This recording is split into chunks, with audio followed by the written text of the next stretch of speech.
Hi there, I'm Danny Flexen and welcome to the first Seconds Out Reflections of 2021. We'll be here every Monday at 4:30 PM to round up the weekend's action, or if you've seen the latest news from the British Boxing Board of Control, we'll be reflecting on all sorts of things because there won't be any action, certainly in the United Kingdom, for the rest of this month due to the ongoing coronavirus pandemic, unfortunately. But we do have something to reflect upon as we saw Ryan Garcia against Luke Campbell on Saturday night. Fair play to the promoters and to the zone for putting it on at a time in the US, in Dallas, that made it easy for us to watch in the UK. I think it kicked off about 11:30 UK time on Saturday night, which was great. And an enjoyable fight, an intriguing fight. Campbell got an early knockdown with a lovely straight left hand. I wouldn't say it was overly heavy. Garcia took it quite well, seemed a bit tentative after he got up for the rest of the round, but not wobbling all over the place or in serious trouble, it didn't seem, and came back pretty quickly. Saw a lot of people, including I think one or two of the judges, had Garcia winning every round up till the finish, apart from the round in which he got knocked down. There's been a bit of controversy because one of the judges only scored that at 10-9 rather than a 10-8, which he's allowed to do, but usually that's reserved for if a fighter's had a knockdown against him, if he goes on to then dominate the rest of the round, and it all apart from that one knockdown, which I didn't think was the case. I gave Campbell, I think, another round. I can't remember which one off the top of my head, but there was one more because I think I had it 3-2 to Garcia at one point before he then began to pile up the rounds before getting that stoppage later on in the fight. Lovely body shot. It was nip and tuck still, even though I gave Garcia the majority of rounds. Campbell was well in the fight, but then Garcia just stepped in, rotated his upper body as he moved to his left slightly, and then whipped in a left hook to the liver. Really, really good shot. Campbell, it looked initially, he was in a lot of pain, but it looked initially like he was biding his time, waiting for the pain to subside a bit, and then he was going to get up at 8 or 9 of the referee's count, but it never happened. He wasn't able to get back to his feet, and Garcia gets the biggest win of his career and has arrived now as a genuine world level contender. A lot of people going over the top, talking about all the big names in the lightweight division they want to see him against right now, the likes of Teofimo Lopez and Tank Davis, of course, as well as Devin Haney, for whose WBC title this was an official eliminator and was for the interim crown. And then there's others saying, well, you know, Luke Campbell had lost before at a certain level. You know, it doesn't prove that much by beating him. And the truth, as usual, is somewhere in the middle, certainly in my view. I think he proved by beating Campbell, not just beating him, but in the fashion he did, because Campbell, although he's been knocked down before, has always got back up, and his previous defeats have all come on points against really good operators and fights that he was in as well. He wasn't completely dominated, nor was he by Garcia, but he was taken out by Garcia in conclusive fashion, and that hadn't happened to Campbell before, and he was a proven world-level operator and also a former Olympic gold medalist, of course. So a very talented operator, came to win as well. Not everyone who fights Garcia, who's highly touted, hyped up, promoted, has come with genuine ambition. Campbell did, and knocking him down early in the fight would have only increased that level of ambition and that assurance, self-assurance that he could get the job done. And Garcia showed that he has the accuracy, timing and power against a proven, durable fighter to get him out of there when he needs to. So that's very impressive. And if he went in against a Tank or a Teofimo right now, you wouldn't make him the favourite, sensibly anyway, but you would give him a chance. I think he could do with a bit more seasoning before hitting that level. And I think that will come, hopefully, against the likes of Hidenori Takayama, or I've just said the wrong name now, haven't I? Nakatani, rather, Hidenori Nakatani, or someone like Richard Comey, former world champion, aggressive style, should prove a good fight, interesting fight, and it's just another step up that rung for Garcia. But excellent performance from him on a big stage. Still showed flaws. Still leaves his chin up in the air too much, squares up too much when he's attacking as well, open to counters as we saw from the knockdown. And against a bigger puncher than Campbell, that might have proved pivotal. But he overcame adversity to get the job done, and for that he deserves praise, but I don't want to see him up against the big guns of the division just yet.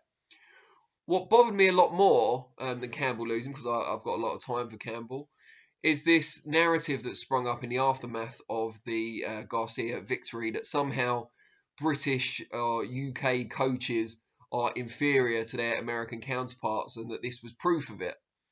I don't really see it like that. I see it as a fast-rising contender defeating, in good style, a veteran, former world title challenger. And I think if the roles were reversed, it'd be the same. We wouldn't suddenly say, I don't know who's kind of an equivalent. If Dennis McCann went out and beat Abner Mares, as an example, it's the first one that came into my head, not the best example, but you get the point. If by some way he did manage to defeat him quite early on in his career, we wouldn't suddenly say, oh, well, American coaches don't know what they're doing anymore, and British coaches are the forward thinkers. I don't think that's an example. I don't think someone of Campbell's position losing to someone in Garcia's. Garcia was a piping hot prospect. If he'd have gone in against Jorge Linares, a lot of people would have picked him to win. And Linares isn't a UK-based fighter. So I don't think it's anything to do with the training. Not only that, Luke Campbell trained by Shane McGuigan. Shane McGuigan took Cole Frampton, or guided Cole Frampton, to world titles at 2 different weights. And one of those came in America against a fighter in Leo Santa Cruz. And I don't remember anyone at that point saying, oh, well, American coaches or whatever have had their day, or Mexican-American coaches have had their day, because Shane McGuigan, Londoner, has managed to take Cole Frampton to an mild upset victory over Leo Santa Cruz. 2 fighters match up on paper and then they match up in the ring, and whoever wins, wins. But it's not necessarily a reflection on training as a whole. I think there's this desperation, particularly in the social media age, to make a wide-ranging take on specific events, to place it into context, if you like. But I think the context is that, this probably wasn't the best time in Campbell's career to go up against a hungry, exciting, powerful contender. And it probably was the best time in Garcia's career to take that step up. And it was a good fight, and we should be thankful for that. But I don't think it means anything in terms of training. I think there's loads of good British coaches out there, both in the veteran stage and in the upcoming stage of their careers. I don't think there's a massive widespread complacency among British trainers, that they're happy with how they fight. I saw a tweet last night, actually, from Michaela Mayer, saying that British fighters never work behind their jab. They just use feints and hops, I think she said, and she spelled feints wrong, but we won't hold that against her. Hold the rest of it against her, though. Hops and feints to set up their backhand, their right hand, usually, from the orthodox position, rather than setting things up behind the jab. It's weird, because British and European fighters generally have long been known for working behind the jab, maybe being a bit too upright, but if anything, overusing the jab. So it's a new take from Mayer, but not really a accurate one, unfortunately for her. I think, Campbell worked very well behind his jab at times. It just, the result didn't go his way, but that doesn't mean he didn't use his jab. I'm not sure if she was referring to Campbell, by the way, but it was just a weird thing to say. And she's obviously targeting a fight with Terry Harper. Terry Harper's got a very good jab and uses it frequently. It's just a strange take to have, but it just seems to be a thing at the moment to be down on UK fighters or UK coaching or the so-called UK style. But then you look at some fighters that we've got in the UK at the moment, the likes of Josh Taylor, like our best fighters, Josh Taylor, Billy Joe Saunders, Tyson Fury, our best prospects, the likes of Dennis McCann, David Adelaide, Hamza Shiraz. None of them fight in a similar style to the others. They've all got their own unique styles, and they've all got their own unique coaches. So I don't think there is necessarily a British style, or if there is, then it's fast becoming outmoded by the current crop that we've got coming through.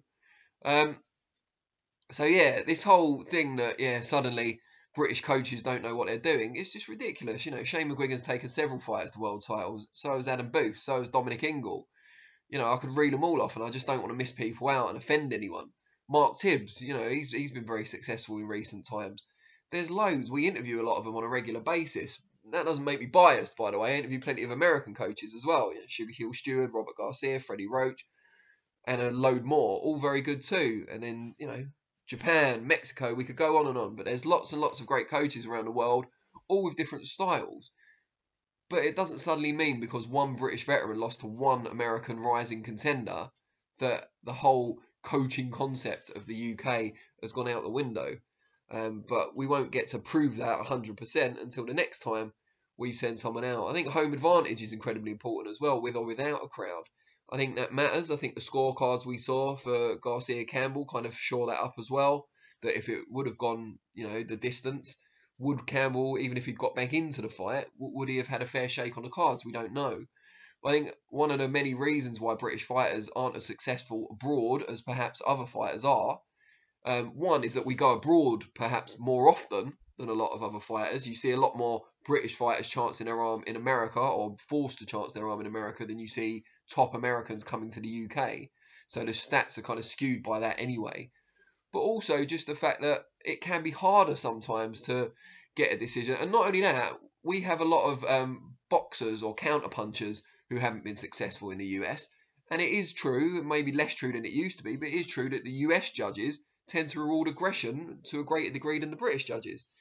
So there's that too, and there's a lot of factors to it.